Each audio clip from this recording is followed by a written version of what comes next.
देखो, अभी recently Delhi attack हुआ, जिसके ऊपर मैंने वीडियो भी बनाया है। नहीं देखा तो देखना ज़रूर। पर प्रॉब्लम अभी ये है, गवर्नमेंट का कोई रिस्पॉन्स ढंग से आया नहीं है। इनफैक्ट टेरर अटैक कहने के लिए भी उनको बहुत टाइम लगा।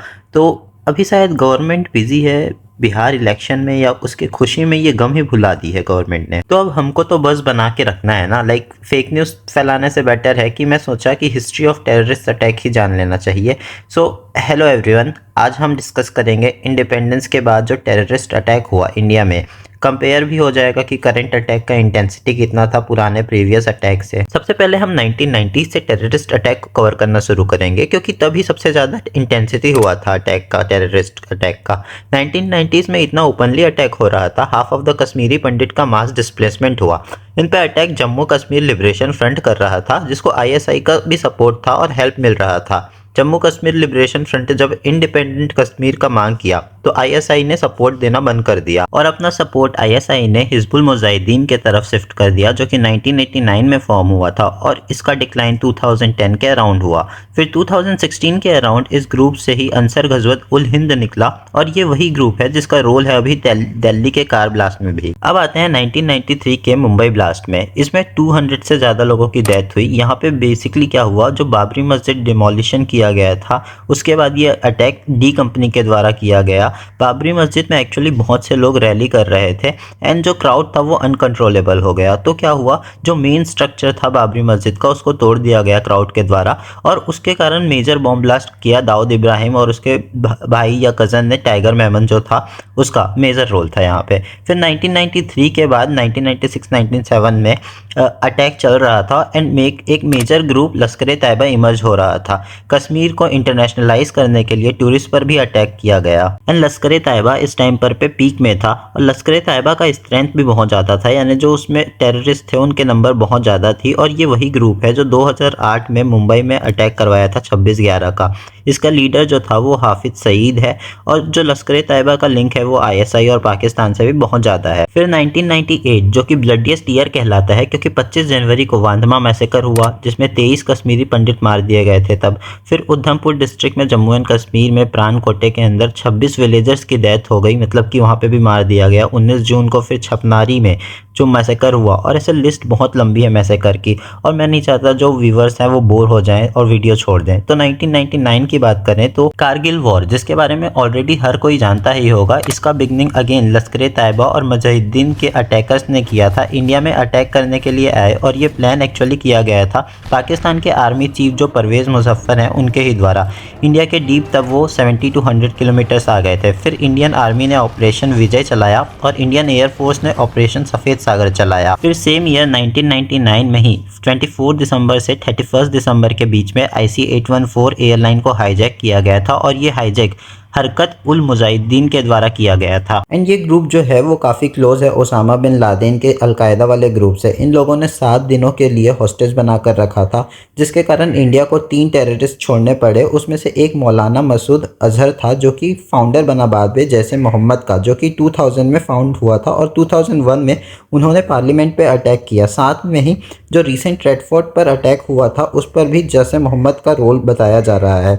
और ये रेड फोर्ट का अटैक कोई पहली बार नहीं हुआ है। इससे पहले 2000 में 3 लश्कर तैयबा ग्रुप के टेररिस्ट साज राजपूतन राइफल यूनिट जो इंडियन आर्मी के थे उसके ऊपर अटैक कर दिए थे, एंड उसमें से उसके कारण 2 आर्मी पर्सनल और एक कॉमन मैन की डेथ हो गई थी। फिर ऑलमोस्ट 1 ईयर के बाद 13 दिसंबर 2001 में इंडियन पार्लियामेंट में टेररिस्ट अटैक हुआ, जहां जैसे मोहम्मद और लश्कर तैयबा दोनों ही इन्वॉल्व थे, जिसमें एक गार्डनर और 9 सिक्योरिटी स्टाफ की भी डेथ हो गई थी। सेम ईयर में अक्टूबर मंथ में अगेन श्रीनगर के असेंबली पर अटैक हुआ, जहां पर एक सुसाइड बॉम्बर एक ऐसा कार जिसमें फुल ऑफ एक्सप्लोजन भरा था उसको लेकर के असेंबली के एंट्रेंस में घुस गया, एंड कुछ टेररिस्ट पीछे से आए, जिनके कारण 38 कैजुअलिटीज़ और 60+ इंजर्ड हो गए। 2001 में बहुत ज़्यादा अटैक हो रहा था, समझो पीक में था इस टाइम टेररिस्ट अटैक। जैसे कि एग्जांपल किश्तवाड़ मैसेकर हुआ था, जहां पर लश्कर तैयबा ने 15 से 17 विलेजर्स को लाइन में खड़ा करके मार दिया गया था। फिर कोट चरवल मैसेकर हुआ था, जो कि विलेजर्स के हाउस पे फायर लगा दिया गया था। फिर बीएसएफ कैंप्स पे भी बहुत सारा अटैक हुआ था। फिर 2002 में हम बात करते हैं, तब गुजरात के गांधीनगर में अक्षरधाम में अटैक हुआ था, जब एनएसजी कमांडर ने एक नाइट के अंदर ऑपरेशन किया था और 30+ की डेथ हो गई थी तब टेररिस्ट अटैक में, और 90+ इंजर्ड हो गए थे। सेम ईयर में अगेन काफ़ी सारे अटैक हुए एंड उस टाइम पर ये टेररिस्ट अटैक काफ़ी नॉर्मल हो गया था। ऐसे लग रहा था जैसे ये तो रोज़ का ही काम है। 2003 में फिर मुंबई में बहुत अटैक हुआ, स्पेशली लश्कर तैयबा काफ़ी एक्टिव हो गया था, तो उन लोग ने बहुत सारा बॉम्ब ब्लास्ट किया, स्पेशली जवेरी बाजार, gateway of India, Mulund train blast जो हुआ था स्पेशल सेल्स के द्वारा, यहाँ पर भी बहुत सारे अटैक हुए। तो 2004 से 2007 के बीच पे ऐसे बहुत सारे ट्रेन ब्लास्ट हुए, लाइक साल में 3-4 अटैक होना तो काफ़ी नॉर्मल था। ईयर 2008 फिर एक मेजर इवेंट हुआ मुंबई अटैक का, जिसको 26/11 भी कहा जाता है। अटैक चल रहा था होटल ताज में 26 नवंबर से 29 नवंबर तक ये चला। इसमें 166+ की डेथ हो गई, जिसमें 300 से ज़्यादा लोग इंजर्ड हो गए। ये फर्स्ट टाइम था जब टेररिस्ट जो है वो मैरीटाइम से आए थे। एंड ऑल्सो जो अटैक हुआ था वो 3 दिन तक चला था। तो लोग बताते हैं कुछ लोग कि जो एनएसजी था उनके पास पर्सनल हेलीकॉप्टर नहीं था, लिटरली मतलब हर सीएम के पास होगा यार हेलीकॉप्टर, तो वो आ नहीं पाए तुरंत दिल्ली से, इस कारण पे ये अटैक रोकने में टाइम लग गया। और जो लोकल पुलिस है उनके पास इतना एक्सपीरियंस था भी नहीं। एनीवेज उसमें से जो एक टेररिस्ट था जिसका नाम था अजमल कसाब, उसको जिंदा पकड़ा गया और 2012 में उसको एग्जीक्यूट कर दिया गया। फिर एनआईए का भी फॉर्मेशन हुआ था, जिसका काम था सियो मोटो एक्शन लेना, जो कि खुद से एक्शन ले सकता था पूरे पैन इंडिया पे टेररिस्ट के अगेंस्ट। फिर 2009 से 2014 ये सब टेररिज्म बहुत ज़्यादा चल ही रहा था। 2014 में एक इम्पॉर्टेंट टनल का डिस्कवरी हुआ जुलाई मंथ पे, जहाँ पर से इन्फिल्ट्रेशन आते थे।